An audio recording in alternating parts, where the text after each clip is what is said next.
Halo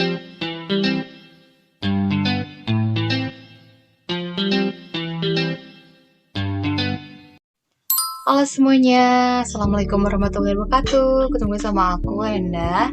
Hari ini aku membuat video baru, yaitu video yang udah sejak lama aku rencanain, tapi karena aku baru bisa eksekusi sekarang, jadi ya baru bisa hari ini dibuatnya. Jadi aku udah punya tulisan yang aku tulis, yang aku susun waktu itu tentang tips mencairkan suasana saat menjadi MC di acara sekolah. Itu tuh kan biasanya kalau misalnya jadi MC nih selalu mempersiapkan susunan acara dengan matang, bahkan kayak dihafalin gitu kan. Terus harus bisa nge-spelling atau nge-pronunciation nama-nama anak yang juara atau anak-anak yang akan diwisuda pada saat perpisahan gitu kan.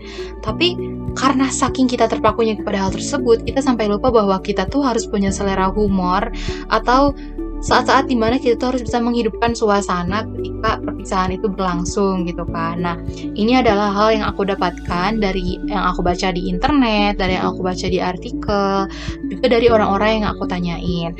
Nah, pertama adalah ngajak audiens untuk tepuk tangan. Dengan kita menyuruh audiens untuk bertepuk tangan, itu menunjukkan sejauh mana audiens telah menerima kita gitu. Jadi kalau misalnya jadi MC tuh harus yakin, jangan ragu. Kalau kitanya sendiri ragu dan gak yakin, ya gimana audiens mau nerima kita gitu. Jadi ya udah, tanamkan dalam diri kamu kalau kamu itu percaya diri. Misalnya ya, anak-anak nih udah selesai penampilan, mana tepuk tangannya? Berikan tepuk tangan yang terbaik, berikan tepuk tangan yang meriah, kayak gitu. Jadi kitanya harus kayak powerful dan energinya tuh harus kayak berkobar-kobar gitu. Oke, berikutnya yang kedua adalah kasih pantun yang menarik dan pas dengan acara. Biasanya dalam setiap acara-acara biar suasana tidak boring atau tidak membosankan itu pakai pantun kan gitu. Terus pantun-pantunnya itu disautin gitu. Misalnya kita nyebut berapa bait, cakep gitu. Terus kayak dilanjutin. Kalau misalnya untuk di TK sendiri aku belum pernah pakai pantun sih, tapi bisa juga untuk tahun berikutnya kita bikin atau cari pantun-pantun yang bagus yang bisa kita gunakan ketika kita menjadi MC. Yang ketiga, berikan pertanyaan yang interaktif. Kalau pertanyaan yang interaktif ini tuh biasanya aku tujuin untuk anak-anak sih. Misalnya sebelum acaranya itu dimulai ke acara berikutnya, aku tanya ke anak-anak, anak-anak masih semangat nggak? Terus kalau misalnya pengen lebih aktif lagi, coba Bu Guru cek dulu, tepuk semangat, semangat. Dan ada tepuk-tepuk lain yang lebih variatif yang itu bisa membuat anak-anak itu mengeluarkan suaranya dan membuat suasana tetap hidup. Yang keempat adalah menunjukkan keahlian kita. Misalnya kalau kita bisa nyanyi, kita nyanyi. Kalau kita bisa nari, kita nari. Cuman untuk ini kayaknya aku belum pernah mencoba sih, tapi siapa tahu ibu guru di sini atau bapak guru di sini itu punya keahlian menyanyi dan sangat percaya diri untuk menunjukkan bakat menyanyinya, mangga itu juga bisa gitu. Misalnya sebelum lagu Pagiku Cerahku misalnya, kita nyanyi dulu refnya gitu.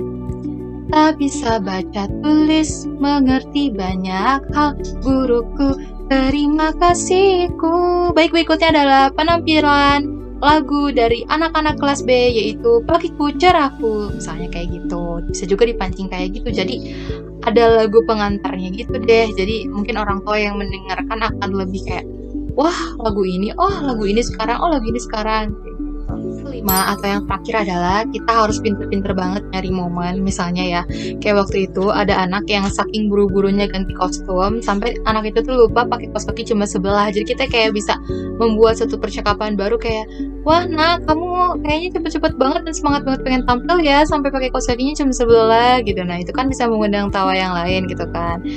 Atau kita juga bisa kayak memuji anak yang sudah tampil gitu kan. Dan jangan sampai kita itu terlambat ketika kita itu ingin memberikan applause kepada anak-anak yang sudah tampil atau anak yang baru akan tampil. Karena kalau misalnya momennya itu kayak nggak pas gitu, kita telat menginstruksi penonton untuk tepuk tangan, itu bakal jadi hal yang awkward banget gitu. Jadi kayak kita pengen suasananya hidup, tapi kitanya sebagai MC tuh terlambat ngomong, ya mau kayak gimana gitu.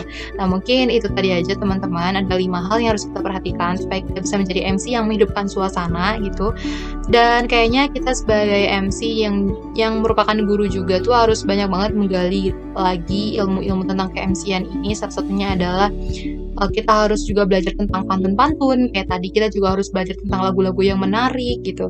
Dan yang paling penting adalah ketika kita menjadi pembawa acara tuh kita jangan sampai kebingungan terhadap rundown acara gitu. Kita tetap harus berpegang kepada rundown acara, dan juga kita harus ngecek nih apakah si soundnya itu udah pas, apakah si anak yang mau tampilnya itu udah siap, kayak gitu-gitu. Mungkin itu aja. Terima kasih sudah menonton video ini. Sampai ketemu di video berikutnya.